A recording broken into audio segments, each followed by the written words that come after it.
চীনে ঘটেছে এক চাঞ্চল্যকর ঘটনা।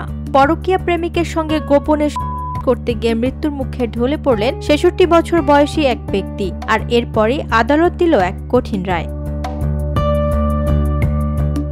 ঘটনার শুরু ২০২৩ সালে। প্রাক্তন সহকর্মীর সাথে বিবাহ বহির্ভূত সম্পর্কে জড়িয়ে পড়ে সেই ব্যক্তি। মাঝে মধ্যেই তারা দেখা করতেন হোটেলে, ঘনিষ্ঠও হতেন তারা। কিন্তু গত ২৪ জুলাই ঘটে যায় অঘটন। প্রেমিকার সঙ্গে হোটেলে দেখা করতে গিয়ে হঠাৎ অসুস্থ হয়ে পড়েন ওই বৃদ্ধ।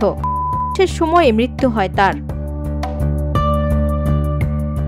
এরপর মৃত বৃদ্ধের পরিবার মামলা করে বসে প্রেমিকার বিরুদ্ধে। মামলার রায়ে ৬৭ লক্ষ টাকা ক্ষতিপূরণের নির্দেশ দেয় আদালত। পরে সেটি কমিয়ে আনা হয় ৭.৫ লক্ষ টাকায়।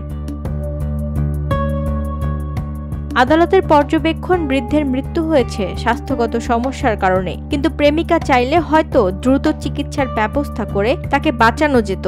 সেই ব্যর্থতার দায় থেকেই জরিমানার নির্দেশ দেয় আদালত। ওয়াহিদা প্রান্তি, স্বদেশ প্রতিদিন।